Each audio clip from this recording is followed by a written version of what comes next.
सर्वेभ्यो नमः। देववाणी संस्कृतं यूट्यूब चलदृश्यं प्रति भवतां भवतीनां च हार्दं स्वागतम्।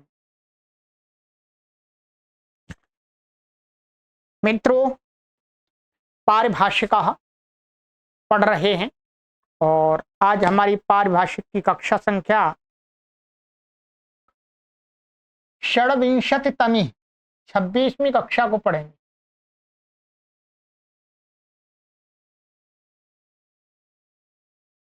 ठीक है, गत कक्षा में मैंने आपको एक परिभाषा पढ़ाई थी। ये थी अस्त्री प्रत्ययेनानुपसर्जनेन। ठीक है, थोड़ी बड़ी परिभाषा थी। ये वाली परिभाषा थी हमारी।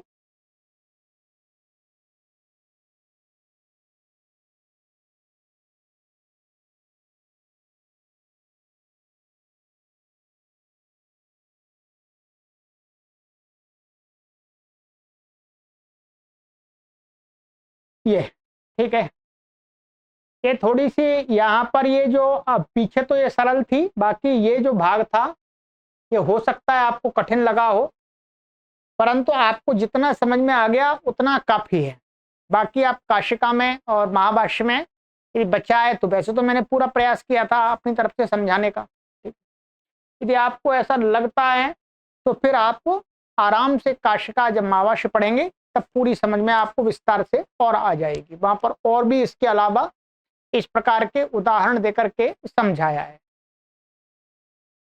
अब हमारा इससे आगे परिभाषा आ रही है 28वीं परिभाषा। ठीक है, चलिएगा पढ़ना आरंभ करते हैं। संज्ञा विधौ प्रत्यय ग्रहणे तदंत विधिर न भवति। इसकी उत्थानिका यहाँ पर गुरुजी ने छोटी सी है, अधिक नहीं है।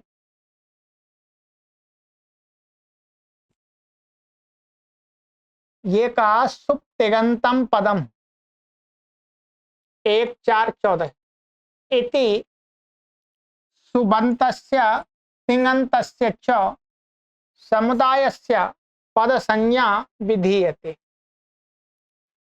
कहते हैं सुप्तिगंतम पदम, यहाँ पर क्या है, इसका अर्थ क्या किया गया? सुबंत और तिगंत की पद संज्ञा में, सुबंत और तिगंत जो समुदाय, सुप सहित जो समुदाय है, तिंग सहित जो समुदाय है, उसकी पद संज्ञा विधान की गई है। ठीक है, तत्र तत्रोच्यते, उस विषय में यहाँ पर बताते हैं, कहते हैं कि सुप तिंग पदम इत्येतावदेव सूत्रमस्तु। भाई इतना सुप तिङन्तम अंत को हटा करके सूत्र इतना कर देना चाहिए, सुप तिंग पदम, इतना सूत्र बना दें। इति एतावदेव देव सूत्रमस्तु, में इतना ही सूत्र हो। तदंत विधि परिभाषया तदंतार्थस्य उपलब्धेः सुबन्तस्य तिङन्तस्य च पद संज्ञा भविष्यति, न तो सुप तिंग प्रत्यय मात्रस्य। कहते हैं इतना सूत्र पढ़ेंगे सुप और तिंग पदम।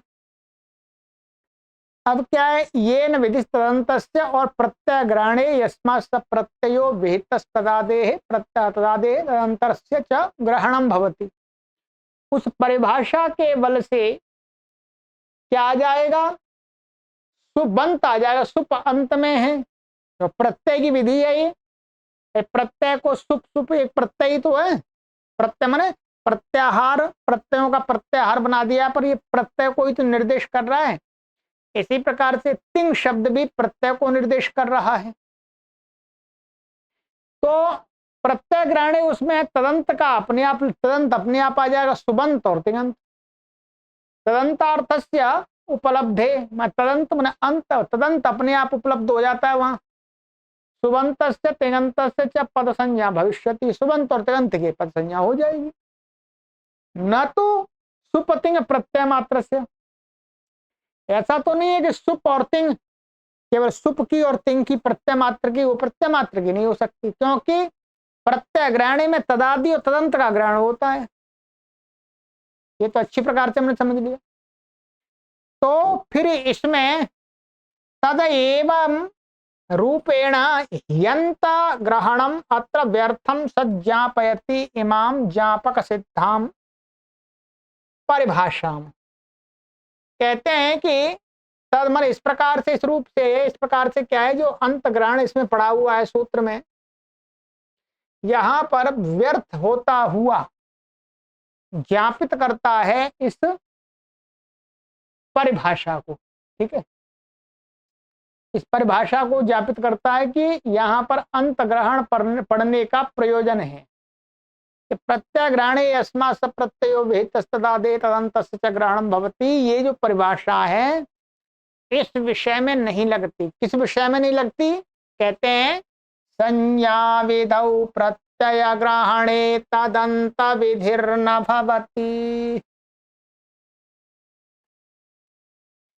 के संज्ञा विधि में, माने संज्ञा करने की विधि में प्रत्यय ग्रहण किया गया है जिस सूत्र में, वहां पर तदंत विधि नहीं होती है। तो सुप्तिगंतम पदम माने जो क्या है, सुप्तिगंतम ये क्या है, संज्ञा कर रहा है, प्रत्ययों को लेकर के क्या कर रहा है, संज्ञा कर रहा है। तो संज्ञा की विधि हो रही है, उसमें सूत्र में प्रत्यय का ग्रहण है, इसलिए उसमें अंत यदि हटा देंगे तो सुप और तिंग प्रत्यय मात्र की पद संज्ञा होगी, क्योंकि उसमें यस्मात् प्रत्यय, प्रत्यय ग्रहण यस्मात् प्रत्ययो विहितस्तदादे तदंतस्य च ग्रहणम भवति, ये परिभाषा नहीं लग रही है। महर्षि पाणिनि जी देख रहे हैं तो कहते हैं इह व्याकरणे यत्र हि प्रत्ययानाम काचित् संज्ञा विधीयते तत्र प्रत्यय ग्रहण परिभाषया तदंत विधि परिभाषा भाषया तदंत विधिर न भवति। कहते हैं यह व्याकरण, इस व्याकरण शास्त्र के अंदर जहां पर ही प्रत्ययों की कोई संज्ञा कही जा रही हो, कोई नाम रखा जा रहा हो, तो वहां पर प्रत्यय ग्रहण परिभाषा के द्वारा तदंत विधि का ग्रहण नहीं होता है। तदनेनांत ग्रहणस्य स्वार्थे सुप्तिगंतम पदम इति यह सूत्रे सार्थक्यम जातम। तदनेन मन इस प्रकार से क्या है, सुप्तिगंतम पदम में अंत पढ़ना सार्थक हो गया। अंत नहीं पढ़ेंगे तो सुप और तिंग की प्रत्यय सब पद संज्ञा हो रही थी, हमें करनी क्या है, तदंत की। तदंत की तो अंत ग्रहण स्वार्थे, स्वार्थे माने इसके इस सूत्र में पद संज्ञा करने के लिए अंत ग्रहण सार्थक हो गया। यदि अंत ग्रहण नहीं करेंगे तो सुप सुबंत और तिगंत की पद संज्ञा नहीं होगी। पार्थ सार्थक्यम जातम माने सार्थक हो गया।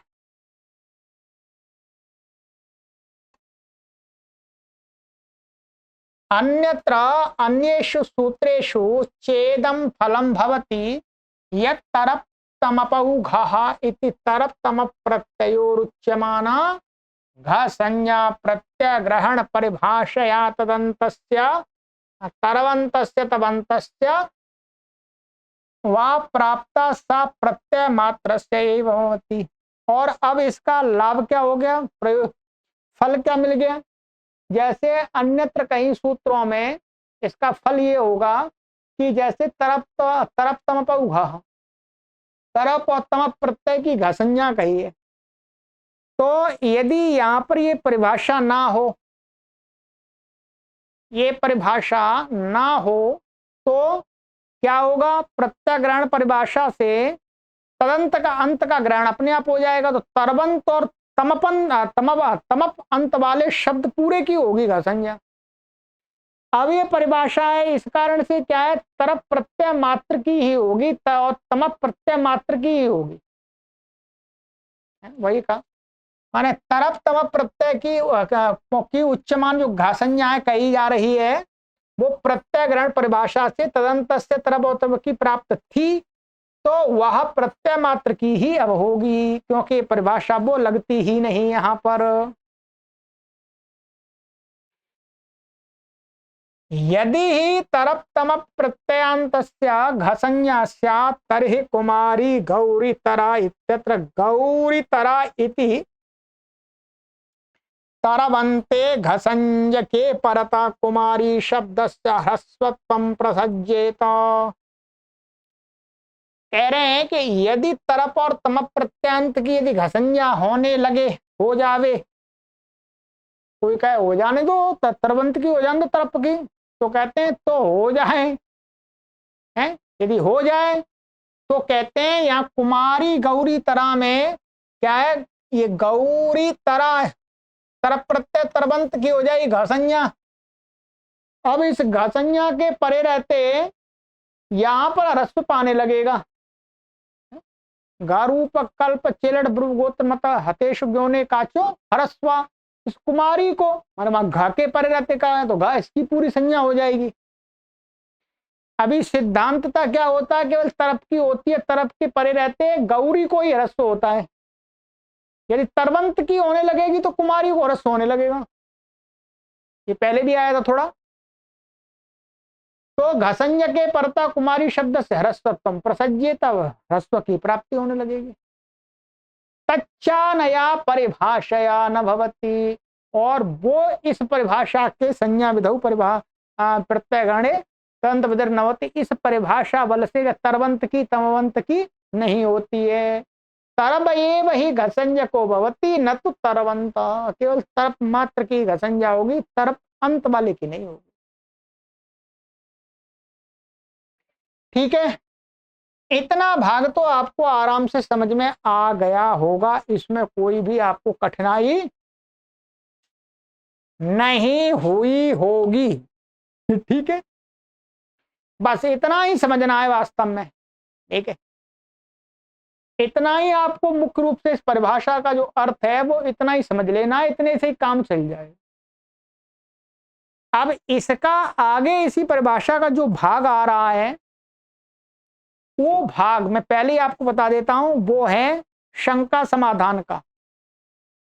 शंका समाधान पूरा करने के बावजूद उसका सार निकल के यही आता है जो मैंने अभी ये समझाया है।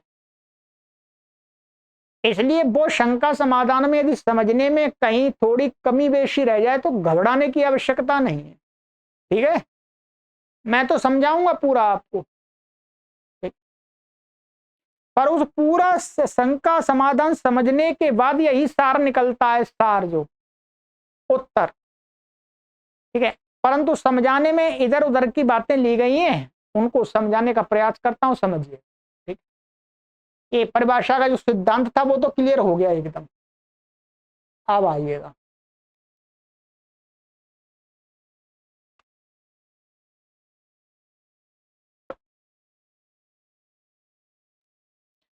अथास्याम परिभाषायाम स्वीकृतायाम कृतद्धित समासाश्च इति प्रातिपदिक संज्ञाया विधानात् कृत तद्धित इत्येतयोः प्रत्ययत्वात् कृदन्त तद्धितान्त इति अयम अर्थो न लभ्येत।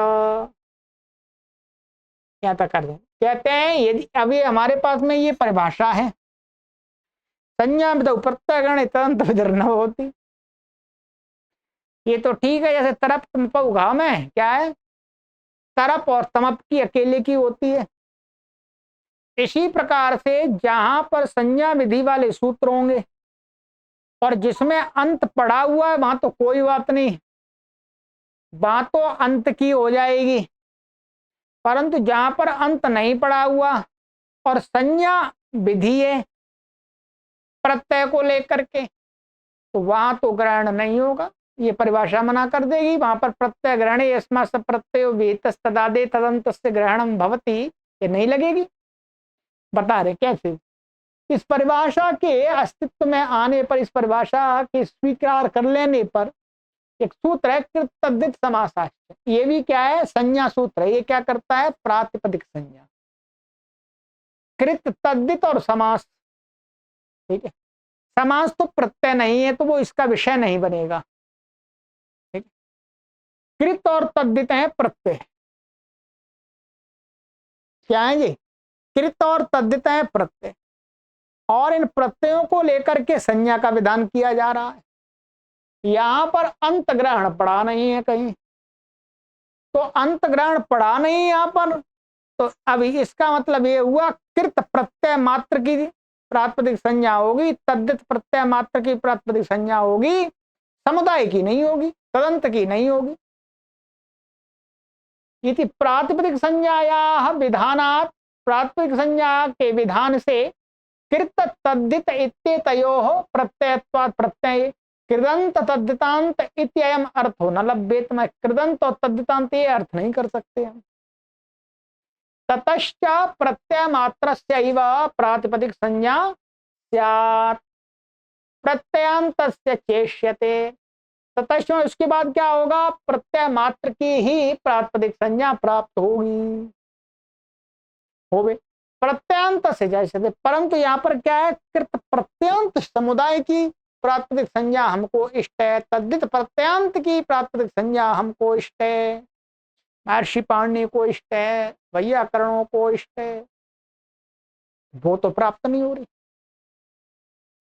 अब इसका भी समाधान निकालते हैं। उच्चते कहते हैं, बताते हैं जी, हो जाएगी, चिंता ना करो। सब चीज का इलाज है। ठीक है, उच्चते कहते हैं, अर्थव धातुर प्रत्यय प्रातिपदिकम इति सूत्रात् इह सूत्रे अर्थवत इति पदम अनुवर्त्य अर्थवान कृत अर्थवांश्च तद्धितः इति एवं रूपेण अर्थापन्नेन न कश्चित दोषो भवति। यहाँ तो ऐसा करेंगे जी, ऊपर इसके तद्धित समासाष्ट के ऊपर में सूत्र है अर्थव धातुर प्रत्यय प्रातिपदिकम, ये सूत्र है। इस सूत्र में से क्या अर्थवद इस शब्द की अनुवृत्ति ले आएंगे, अर्थवद इसी पदम अनुवर्त्य पद का अनुवर्तन करके अर्थवान कृत, अब क्या ऊपर लगा, इसके साथ हम लगाएंगे अर्थवान कृत अर्थवान तद्धित, इस रूप से अर्थापन्नेन माने इस प्रकार से क्या हो जाएगा, अर्थापन्नेन माने अर्थ की माने अर्थ हो जाने के कारण से, अर्थापन्न माने इस कृत का अर्थ क्या हो जाएगा, अर्थवान कृत, तद्धित का अर्थ क्या होगा, अर्थवान तद्धित। इस प्रकार के अर्थ की प्राप्ति से न कश्चित दोषो भवति, कोई दोष होगा ही नहीं। क्यों, यतो क्योंकि न केवला प्रकृति प्रयोक्तव्या न च केवलः प्रत्ययः महाभाष्य इति भाष्य प्रामाण्यात् प्रत्यांतमेव शब्द रूपम अर्थवद भवति। क्योंकि महाभाष्य के अंदर ये वाक्य आया है कि न केवल प्रकृति प्रयोक्तव्य, प्रकृति बने केवल धातु तो प्रातिपदिक जो है उसका प्रयोग नहीं करना चाहिए, न केवल प्रत्यय का प्रयोग करना चाहिए, है दोनों मिलकर के ही कहते हैं भाष्य प्रामाण्य प्रत्यांतमेव शब्द रूपम अर्थ होते। क्योंकि प्रकृति प्रत्यय मिलकर के किसी अर्थ को दे पाते हैं, अर्थवान होते हैं। केवल प्रकृति भी अनर्थक होती है और केवल प्रत्यय भी अनर्थक होता है। हाँ, अनर्थ निरर्थक, अनर्थक नहीं कहेंगे, निरर्थक कहेंगे। प्रकृति केवल अकेली प्रकृति भी निरर्थक है और प्रत्यय अकेला निरर्थक है। इस कारण से हमने यहाँ पर अर्थवान लगा दिया। तो कहते हैं प्रत्यांत, प्रकृति और प्रत्यांत का जो समुदाय होता है वही शब्द रूप अर्थवान होता है।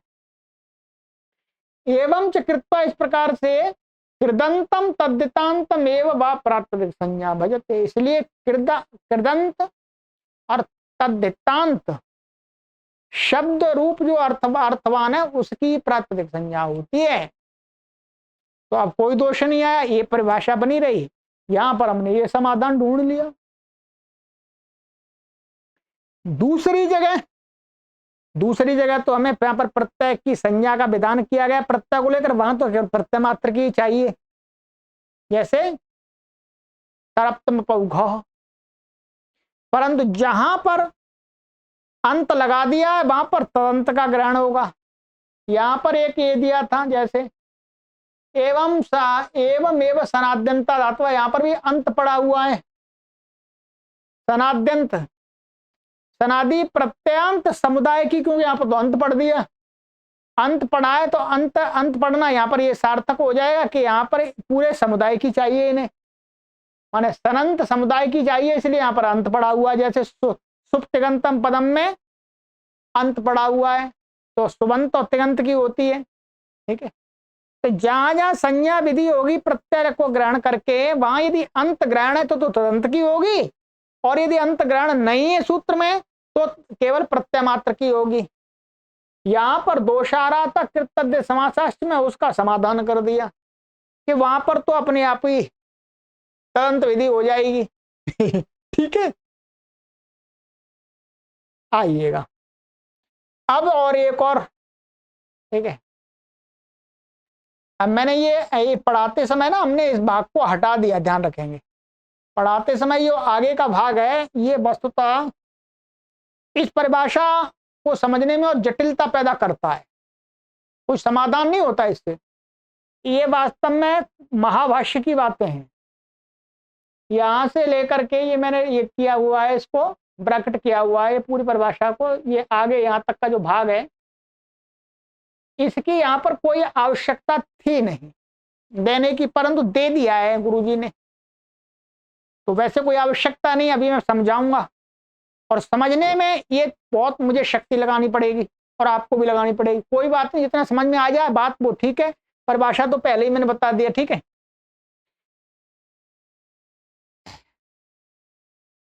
आइएगा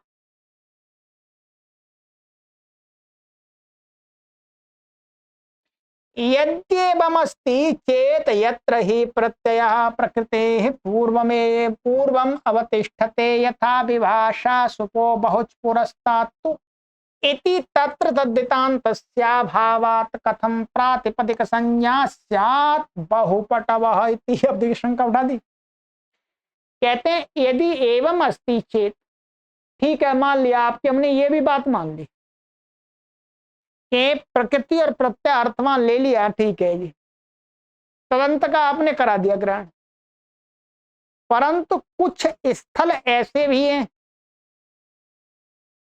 जहां पर कहते हैं यदि एवं अस्ति चेत तो यत्र ही प्रत्यय प्रकृति पूर्वम, जहां पर कहीं पर एक प्रत्यय ऐसा है जो प्रकृति से पूर्व में बैठता है, नहीं तो प्रत्यय वास्तव में या तो प्रकृति के मध्य में बैठ जाते हैं और प्राय करके तो अंत में ही बैठते हैं, प्रत्यय परस्य परिहित होता है, परंतु एक प्रत्यय ऐसा है जो जिसको कहा जाता है उसके पूर्व में बैठता है, पढ़ाया था आपको प्रथमावृत्ति में। प्रत्यय प्रकृति पूर्वम अवतिष्ठते, प्रकृति से पूर्व में रहता है, यथा जैसे विभाषा सुपो बहुच पुरस्तात्तु, ये वाला बहुच प्रत्यय ये क्या है, सुबंत जो प्रकृति है उससे पूर्व में होता है, परे नहीं होता। इति तत्र तद्धितान्तस्य अभावात्, क्योंकि अब ये बहुच प्रत्यय तो पूर्व में आएगा और हमने ऊपर वाले तद्धित समासाश्य तद्धितांत का प्रातिपदिक संज्ञा की हमने, तो कहते हैं अभावात् कथम प्रातिपदिक संज्ञा स्यात्, जैसे बहुपटवः, भाई बहुपटवा में बहु सहित की प्रातिपदिक संज्ञा कैसे होगी, कैसे होगी भाई ये बहुपटवा, क्योंकि ये कहा था कि तद्धितांत, ये तद्धित है, बहुच प्रत्यय तद्धित तो है, पर ये अंत में तो किसी के नहीं है, ये तो आदि में, हाँ आदि में तो यहां पर तो तदंत विधि भी काम नहीं कर पाएगी आपकी, इसकी पूरे की बहुपटु की प्रातिपदिक संज्ञा करने के लिए तदंत विधि भी काम नहीं आएगी, यहां पर कैसे करेंगे। कहते हैं किम पुनरत्र प्रातिपदिक संज्ञा प्रार्थ्यते, भाई ये बताओ पहले यहां पर आपको प्रातिपदिक संज्ञा के द्वारा क्या कार्य करना है, किम प्रार्थते माने आपको चाहिए क्या, प्रातिपदिक संज्ञा किस लिए कर रहे हो आप हैं? भैया आपको यहाँ प्रातिपदिक संज्ञा करनी क्यों, प्रातिपदिक संज्ञा तो तब करते हैं ना कोई काम हो, यहां पर काम क्या बताओ आप पहले। कहते हैं प्रातिपदिकात इति स्वादुत्पत्ति यथा स्यात्। भाई प्रातिपदिक संज्ञा तो इसलिए करनी है क्योंकि इससे स्वादी उत्पत्ति हो जाए, इसके रूप चले बहुपटु के, इसलिए प्रातिपदिक संज्ञा करते हैं। नैषा दोष, भाई ये दोष नहीं है, आपको स्वादी उत्पत्ति करनी है, ये दोष तो यहां पर आ ही नहीं रहा ना। एषा दोषा, ये दोष नहीं। इह ही बहुच प्रत्यय सुबंतात पूर्वम विधीयते न तो प्रातिपदिका। भाई सबसे पहले आपने जो शंका उठाई थी कि ये विभाषा सुपो बहुच पुरस्ता, तो ये वास्तव में प्रातिपदिक से पहले ये प्रत्यय नहीं कहा है। बहुच प्रत्यय ये सुबंत के आदि में कहा है। भाई सुबंत से पूर्व में होगा, ये सुबंत समुदाय से पूर्व में कहा है, प्रातिपदिक से नहीं कहा ये।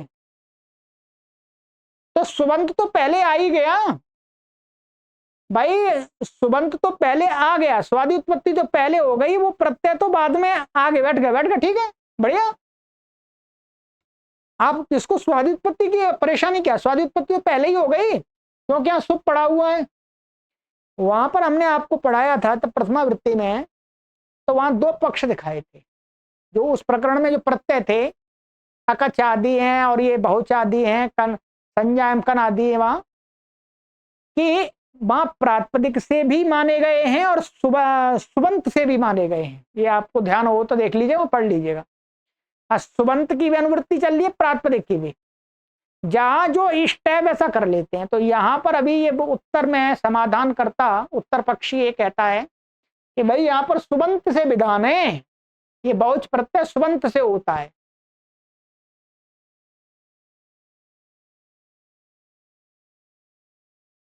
क्या है, यह ही बहुच प्रत्यय सुबंतात पूर्व विधीयते न तो प्रातिपदिकात्। ठीक है, ततश्च बहुच प्रत्ययस्य विवक्षायाम अभीष्टात् प्रातिपदिकात् या काचित विभक्ति यच्च वचनम अपेक्षते तदेव गृहीत्वा तदन्तात् पूर्वम बहुच प्रत्यय विधास्यते। ये कहता, और तब क्या होगा फिर, बहुच प्रत्यय से विवक्षायाम, जब बहुच प्रत्यय इस अर्थ में होता है उसकी विवक्षा होगी, तो हमें वो बहुच प्रत्यांत जो शब्द है वो जिस विभक्ति में चाहिए, तो पहले क्या है, जो मूल प्रातिपदिक लेंगे उससे वो विभक्ति पहले ले आएंगे, फिर उसके बाद में बहुच प्रत्यय ले आएंगे। अभीष्टात् प्रातिपदिकात् या सुबंता काचित विभक्ति ही, माने उस जो विवक्षा है बहुच प्रत्यय, बहुच प्रत्यय की विवक्षा होने पर क्या है, जो अभीष्ट प्रातिपदिक, जो पहले प्रातिपदिक है, जैसे पहले एक प्रातिपदिक है तो वो प्रातिपदिक उसको मान करके जो विभक्ति लानी है हमें वो पहले ले आएंगे। ठीक है, या विभक्ति या काचित विभक्ति यच्च वचनम, और जो वचन हमें अपेक्षित है उसको तदेव गृहीत्वा, उस विभक्ति और उस वचन को लेकर के ही उससे पूर्व तदंतात सुबंतात पूर्वम बहुच विधास्यते, बहुच को रख देंगे। जैसे जैसे बता रहे हैं, जैसे मानिएगा हमें ये बनाना है बहुपटवा, बहुपटवा बनाना है, तो यहां पर क्या हमें प्रथमा विभक्ति और बहुवचन के अपेक्षा है। बहुवचन ना, हमें बहुवचन बनाना है प्रथमा विभक्ति का, तो क्या करेंगे, पहले पटु शब्द से, पटु की प्रातिपदिक संज्ञा तो है, पटु की तो है ही, पटु शब्द उणादि मान करके फिर तद्दे समासाश्च से प्रातिपदिक संज्ञा है। यदि अव्युत्पन्न पक्ष में मानेंगे तो अर्थव धातु प्रत्यय प्रातिपदिकम से प्रातिपदिक संज्ञा है, तो पटु को हम जस ले आएंगे पहले। तद यथा क्या करेंगे, जैसे पटु शब्दात जस विभक्तिम आनीय, पटु शब्द से पहले जस विभक्ति ले आएंगे, पटु जस इत्ते तस्मात् पूर्वम, माने इस पटु जस, अब इससे पूर्व में क्या है, विभाषा सुपो बहुत प्रस्तातु, बहुच प्रत्यय विधाय, बहुच प्रत्यय लाएंगे, बहुच में अच्छा आ जाएगा, ये चकित संज्ञा, तो बहु पटु जस इति अनया प्रक्रिया, इस प्रक्रिया से बहुपटवा इति साधयिष्यते, बहुपटवा सिद्ध हो जाएगा, तो बहु इसमें जुड़ा, बहुपटु जस और गुण आदि होकर के रुक्त विसर्ग होकर के बहुपटवा बन गया, बना दिया। तो यहां पर तो कोई दोष नहीं आया। यहां पर भी हमने यह प्रातिपदिक संज्ञा करने की आवश्यकता ही नहीं पड़ी। यदि हमें मानिएगा बहुपट्टुम द्वितीय का अपेक्षा है तो पहले क्या करेंगे, पट्टू अम ले आएंगे, फिर उससे बहुच प्रत्यय करेंगे। ऐसे क्या कर लेंगे, कहते हैं नैवम शक्यम।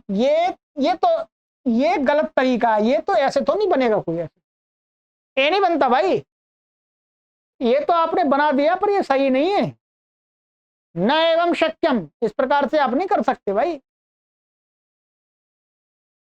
कहते हैं आप ऐसे करोगे तो क्या होगा, स्वरे ही दोषः स्यात्। इसमें जब शब्द में स्वर की प्रक्रिया करेंगे तो दोष आ जाएगा भाई, दोष आ जाएगा। कैसे, बाहुपटवाह इत्यंत अंत्य उदात्त स्यात्। इस प्रकार से आप बनाएंगे तो बाहुपटवाह ये अंत उदात्त प्राप्त होने लगेगा। बाहुपटवाह इति उपोत्तमश्चेष्यते, परंतु ये अंत उदात्त नहीं चाहिए, उपोत्तम, इसका उपोत्तम उदात्त चाहिए। उपोत्तम क्या, अंत से पूर्व वाला क्या हो गया, उपोत्तम। ये ट का अउदात्त चाहिए वास्तव में, हमें व का नहीं चाहिए। यहां पर ये बहुपटवा में ये शब्द क्या है, ट का अउदात्त है। यदि आप इस तरीके से बनाएंगे तो क्या होगा, ये अंत उदात्त होगा। कैसे, अभी बता रहे हैं। स्वर्ग में स्वर की रंग चिता इत्यत्र ही, अच्छा ये क्योंकि चिता इत्यत्र ही वार्तिक कृता चिता सब प्रकृते बाहुवकजर्थम इति वचनम पठितम तदनेन वचनेन जसन्ते समुदाये एवोदात्तत्वं स्यात्। ठीक है, क्या कहते हैं,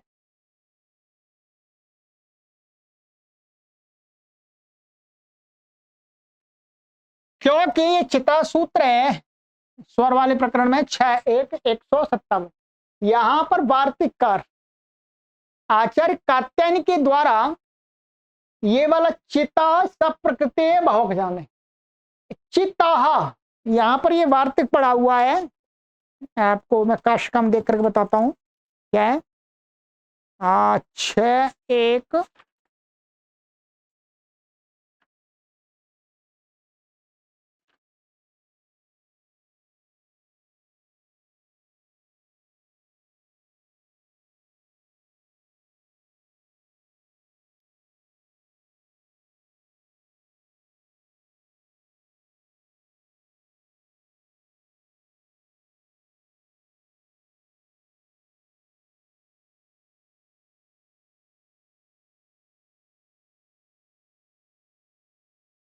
ये चिता सपकृते बहुवच कर्थम, ये वचन यहां पर ये कहा है कि चिति प्रत्यय प्रकृति प्रत्यय समुदाय से अंत उदात्त इष्यते।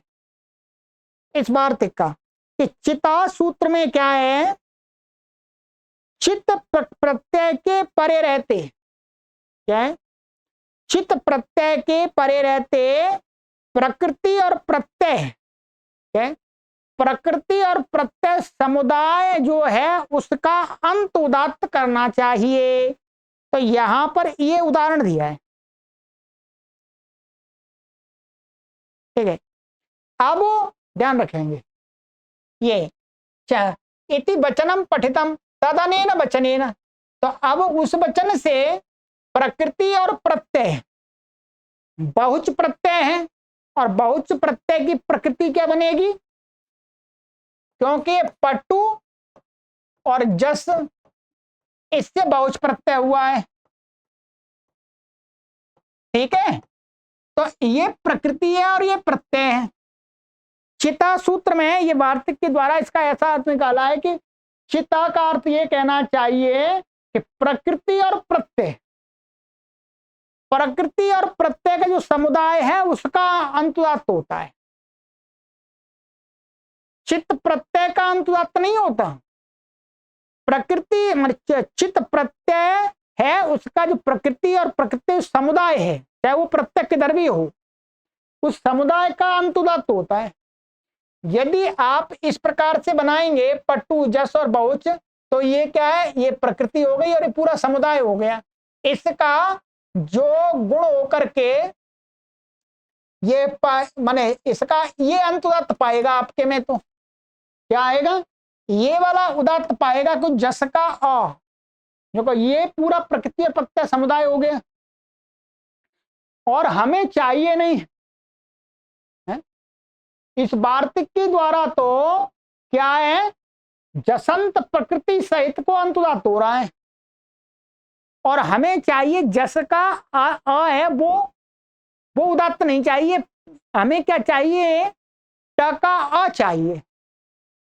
ट का मतलब ये ट ऊ है, ये वास्तव ऊ को ओ हो जाएगा, फिर अब होगा तो ये अ बनेगा, ये चाहिए।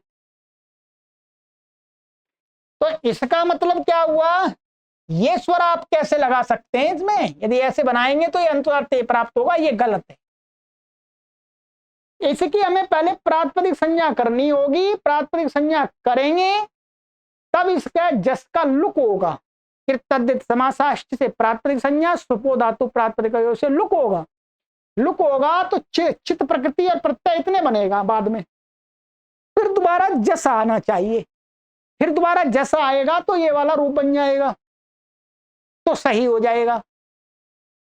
ये कहते हैं जैसे समुदाय एवं उदात्तत्वम स्यात्, समुदाय में उदात्तत्व होगा, ठीक है।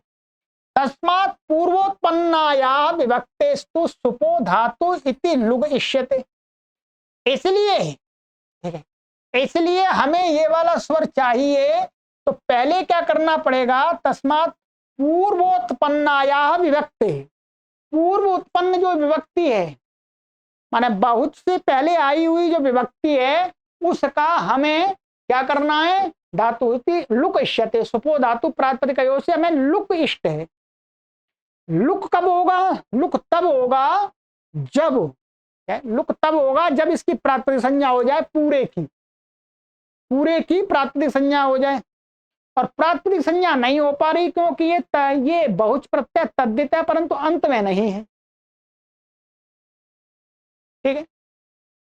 तो कहते हैं ये याच अन्य विभक्ति उत्पद्यते, क्या कहा, याच अन्य विभक्ति उत्पद्यते प्रकृते रेक देशत्व अभावात अंतोदात्तत्वम न भविष्यति।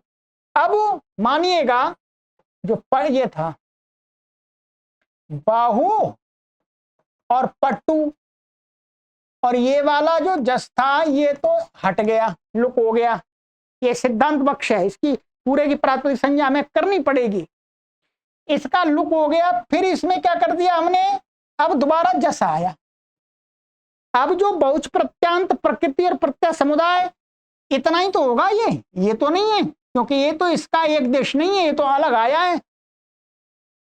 वही कहा याच अन्य विभक्ति पद्धति, जो दूसरा जस आएगा तस्याह प्रकृते है, माने उस विभक्ति का प्रकृति के एक देश का अभाव होने से माने प्रकृति का वो एक देश नहीं बनेगा, माने बहुच प्रत्यय वाली जो प्रकृति प्रत्यय समुदाय है उसका वो एक देश नहीं होता, अलग है, तो उदात्त तत्व न भविष्यति, ये उदात्त तत्व नहीं होगा। चिता से फिर ये उदात्त होगा, बात बन जाएगी, और गुणा लग करके अब आदेश होकर के, ठीक है।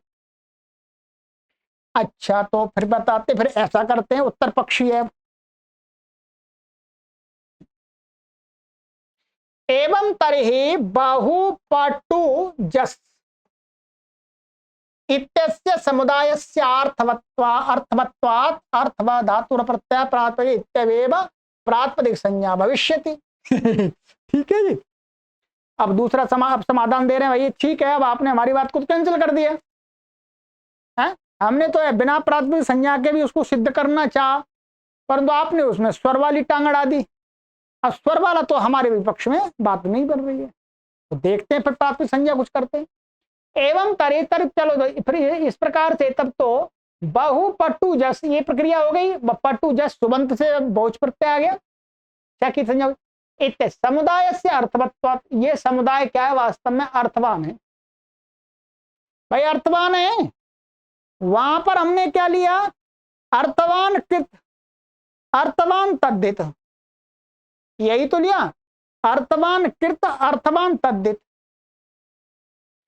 ये नहीं लिया था कि तदंत, तदंत तो वो अपने आप आ गया, चाहे वो अर्थवान होना चाहिए। तो कहते हैं ये समुदाय क्या है वास्तव में, समुदाय से अर्थवत्वात्, अर्थवा धातु और प्रत्यय एवं प्राथमिक संज्ञा भविष्यति। अब हम इससे करेंगे, चलो ये कह रहे हैं इससे करेंगे कि अर्थवत धातु प्रत्यय, इससे क्या हो जाएगी, ये अर्थवान है तो इसकी प्राथमिक संज्ञा हो जाएगी। अब यहाँ तद्धित हम ला ही नहीं रहे, क्या है, तदंत जोड़ गए, तद्धित ला ही नहीं रहे।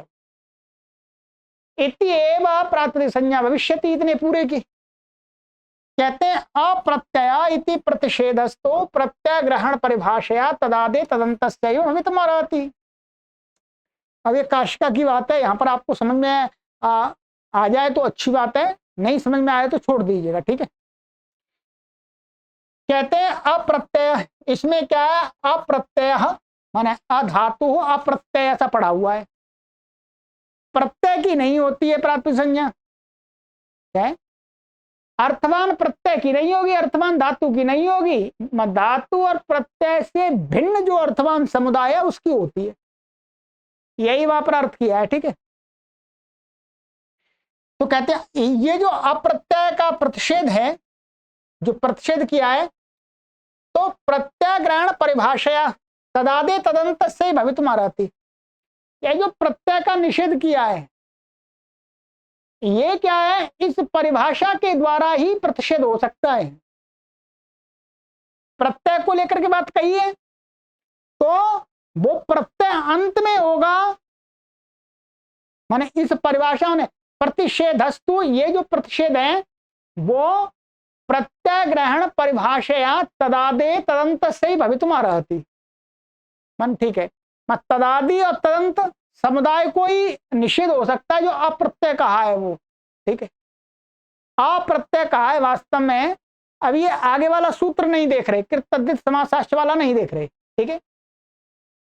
इह तो पटु शब्दा जस आगत इति कृत्वा पटु पर्यंतमेव प्रत्यांतम न प्रत्यांतम अस्ति न तो बहुच सहित। अब ध्यान देंगे, यह तो पटु शब्दात जस आगता, ये जो जस लाए थे ये किससे लाए थे, पटु से लाए थे, ठीक है। आगता इति कृत्वा, ऐसा मान करके, पटु पर्यंतम एव प्रत्यांतम अस्ति, क्या है, इतना माने जस प्रत्यय आया तो ये पटु पर्यंत ही तो जस आएगा, ये जस वास्तव में किससे आया था, इससे। ये कहना चाहे कि ये प्रत्यय ग्रहण परिभाषा से यहां पर क्या होगा, माने प्रत्यय, ये जस प्रत्यय किससे आया था, पटु से आया, बहुत से तो नहीं आया था, क्या है, बहुत से तो नहीं आया था पहले पटु जस, तो प्रत्यय ग्रहण परिभाषा से क्या हो जाएगा, इतना होगा, ये वही कह रहे हैं। यह तो यहां पर तो पटु शब्द जस आगता इति कृत्वा, ऐसा करके पटु पर्यंतम, पटु पर्यंत ही प्रत्यांतम अस्ति, ये प्रत्यांत है, न तो बहुच सहित, न कि बहुच सहित प्रत्यांत नहीं होगा, ये बहुत सहित प्रत्यांत नहीं होगा तो ये अप्रत्यय वाला इसमें लगेगा ही नहीं, अप्रत्यय वाली इसमें बात लगेगी ही नहीं।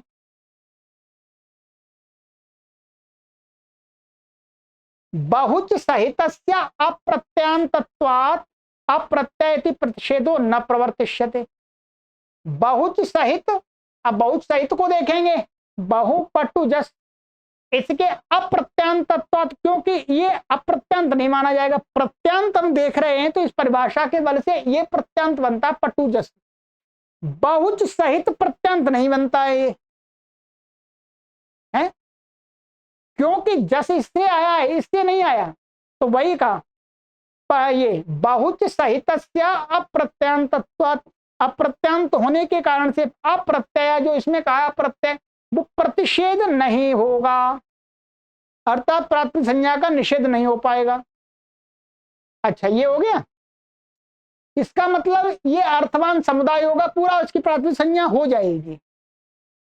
आगे आगे यहां पर कह रहे हैं कृतद्धित समासाश्च इति अर्थवत् समुदायानां समास ग्रहणम नियमार्थम इति वचनेनापि प्रातिपदिक संज्ञा न व्यावर्तयितुम शक्यते कथम। अब देखिए शंका बिल्कुल काशिका की है, आपको शायद बहुत कम समझ में आएगी, इन्होंने दे दिए यहाँ पर। मैंने पहले ही आपको बोल दिया था, ये समझ में नहीं आए तो बिल्कुल भी आपको चिंता की बात नहीं है, क्योंकि हाँ इसका विषय रखना ही नहीं चाहिए, रखा हुआ पुस्तक में, इसलिए मैं पढ़ा रहा हूं आपको।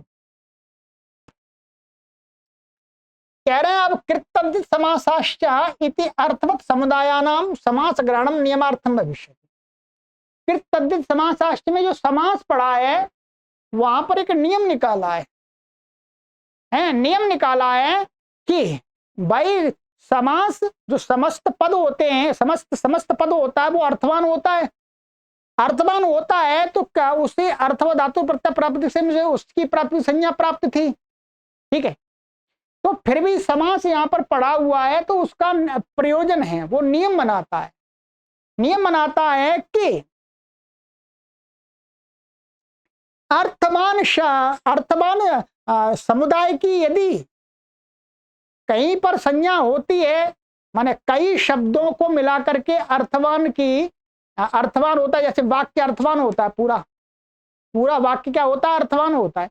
जिस प्रकार के समास में सभी पद मिलकर के एक अर्थ को कहते हैं, ऐसे ही एक वाक्य में बिना समास किए हुए पद मिलकर के किसी एक अर्थ को कहते हैं तो वो भी अर्थवान होता है।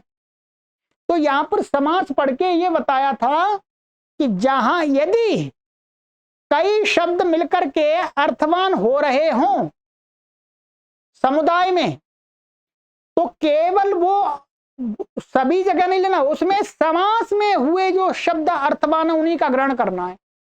समास में समस्त पद बने हुए जो एक अर्थ विशेष को कहते हैं उन्हीं की प्राप्त संज्ञा होगी। इससे क्या हुआ, यहां पर वाक्य जो अर्थवान होता है उसकी प्राप्त संज्ञा प्राप्त हो रही थी, उसका निषेध किया है, उसको हटाया है कि वाक्य की प्राप्त संज्ञा ना हो जाए। तो वही कहते हैं अर्थवत् समुदायानाम समास ग्रहणम नियमार्थम वचन इति वचनेन प्रातिपदिक संज्ञा न व्यावर्तयितुम शक्यते। अब कोई कहे कि यहां पर समास ग्रहण किया है, समास ग्रहण माने अर्थवान जो शब्द हैं, अर्थ समुदायानाम माने शब्दों का जो समुदाय है, तो केवल समास में ही अर्थवान शब्दों के समुदाय की प्रातिपदिक संज्ञा होती है। और यहां पर तो आपका ये एक बहुपट्टुजस,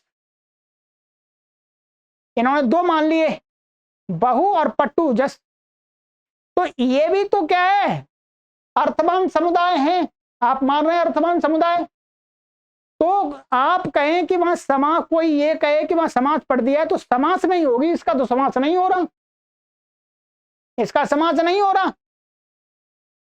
तो जैसे वाक्य की प्रातिपदिक संज्ञा नहीं होती है वैसे इसकी भी नहीं हो, यदि ऐसा कोई माने तो उसको क्या उत्तर है, वही क्या, प्रातिपदिक संज्ञा न व्यावर्तयितुम शक्यते। आप यहां पर प्रातिपदिक संज्ञा उसकी हटा नहीं सकते, रोक नहीं सकते। कथम, तुल्य जातीय से नियम, हाँ जो नियम होता है वो तुल्य जातीय का ही होता है। क्या है, तुल्य जाति में ही नियम होता है।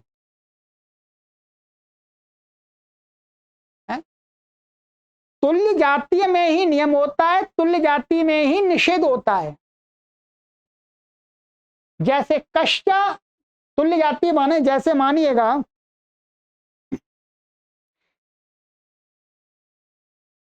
हम कोई मनुष्यों को लेकर के बात कहते हैं, मनुष्यों में मन हम कहते हैं कि माने नियम बना देते हैं कि यदि ये ब्राह्मण आएगा, मानिएगा कोई कहे कि यदि ये ब्राह्मण आएगा तो मैं नहीं आऊंगा,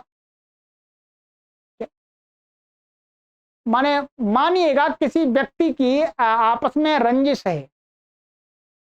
है और कोई एक व्यक्ति है जिसका संबंध जिन दो के बीच में आपस में विवाद है उन दोनों से है, और वो ये जो तीसरा व्यक्ति है वो अपने घर पर कुछ दावत आदि करता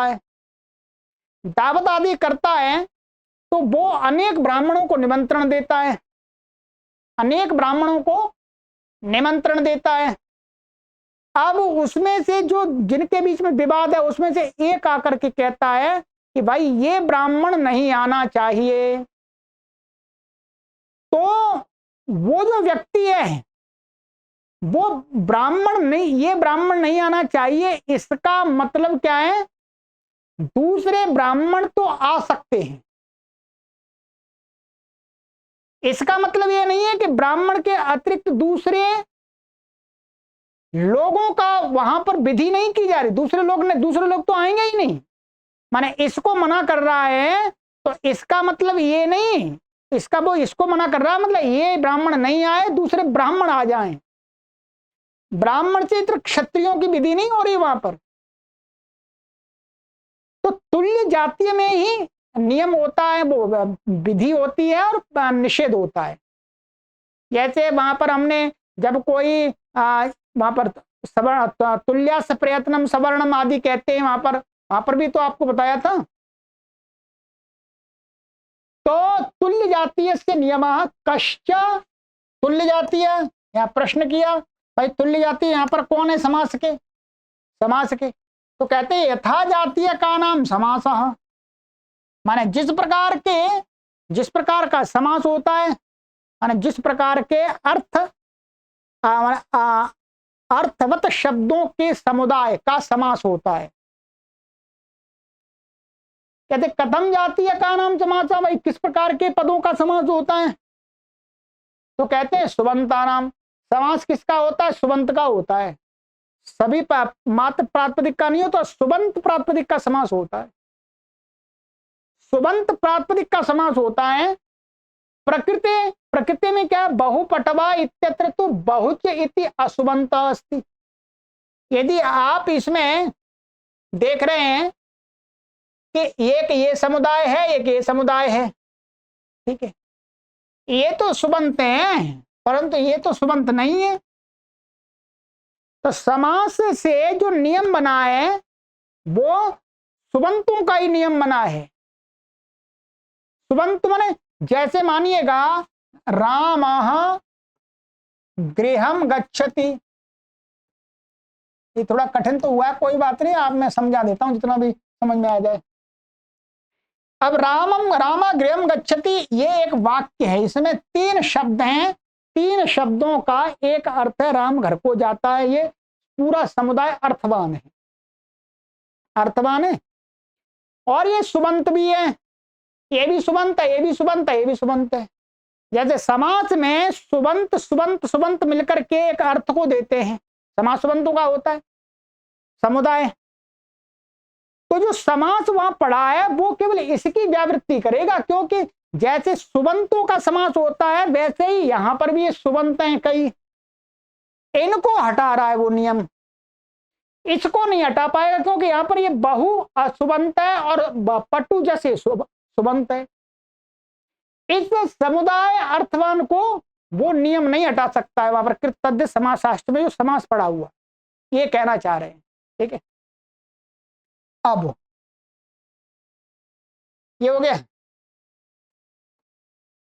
तो बोलेगा कष्ट ये कथम जातीय का नाम समासा सुबंता नाम प्रकृति माने यहाँ प्रकृति में क्या है बहुपटवा इत्यत्र तो बहुचेति असुबंतः असुबंतो अस्ति पटुश्च सुबंतः। और पटु शब्द क्या है, पटु पटु पटु क्या सुबंत, पटुश्च का है तो पटु जस है ना, पटु जस वो सुबंत हो गया।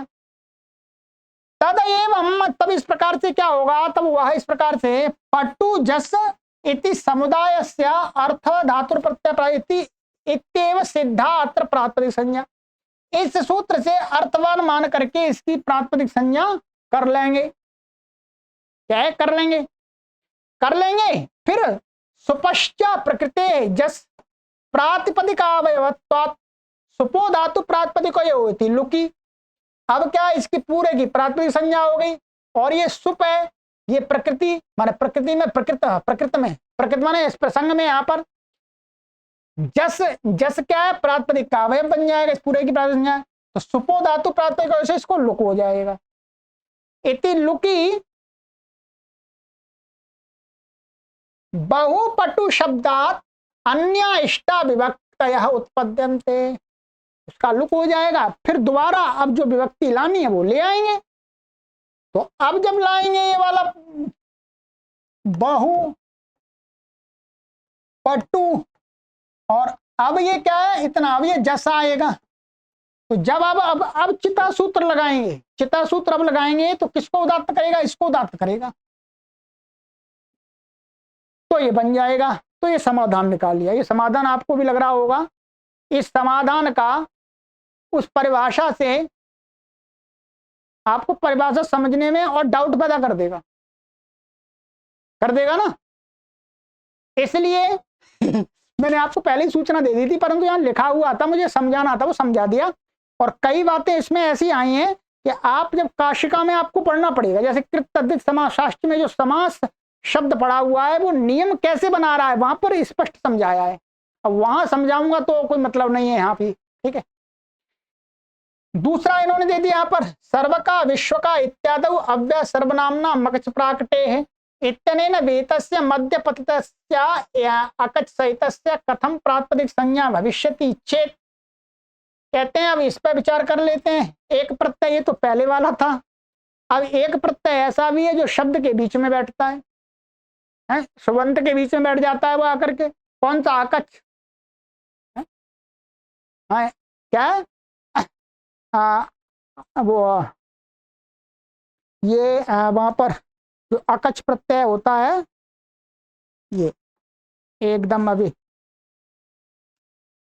ये अव्यय सर्वनामना मकच प्राकटे है, वो टैटी से पहले बैठता है। तो वही कहते हैं, अच्छा ये सूत्र अव्यय सर्वनामना मकच प्राकटे इतने न वेतस्य, वो कहां बैठेगा, बीच में बैठेगा, जैसे यहां पर बैठ गया। मध्य पतितस्य अकच सहितस्य, अब वो मध्य में आ जाएगा। तो कथम प्रातिपदिक संज्ञा भविष्यति, उसकी प्रातिपदिक संज्ञा कैसे होगी, क्योंकि वो तो प्रातिपदिक के बीच में बैठ गया, ये तो पहले था।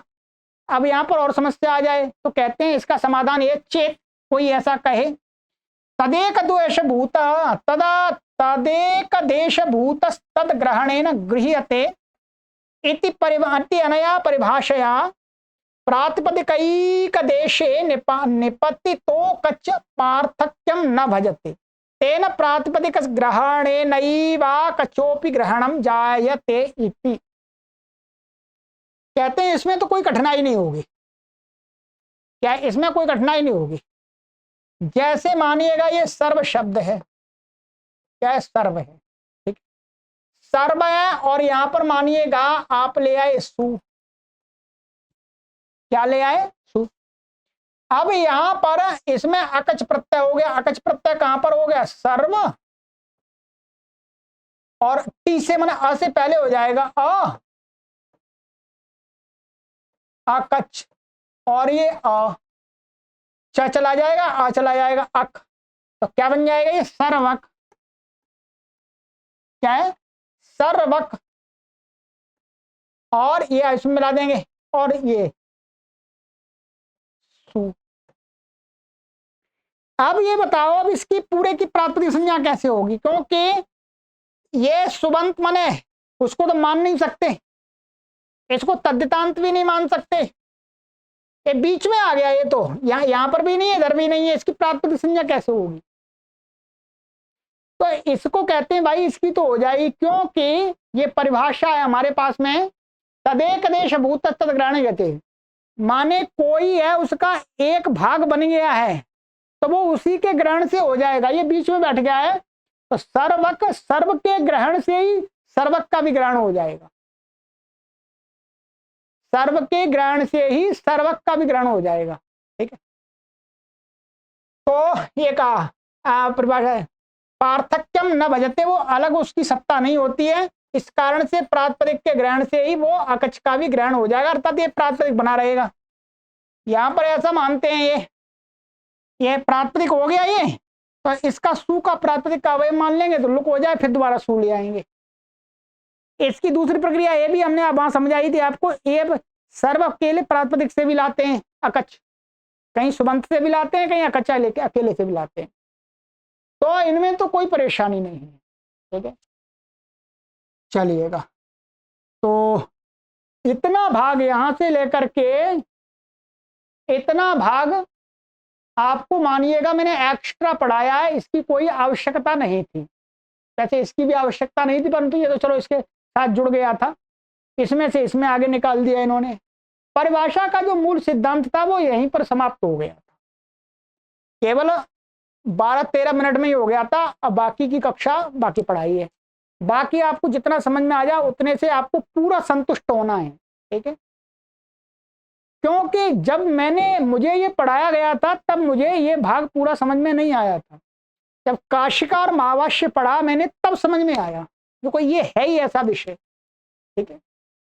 चलिएगा, सर्वेभ्यो नमः।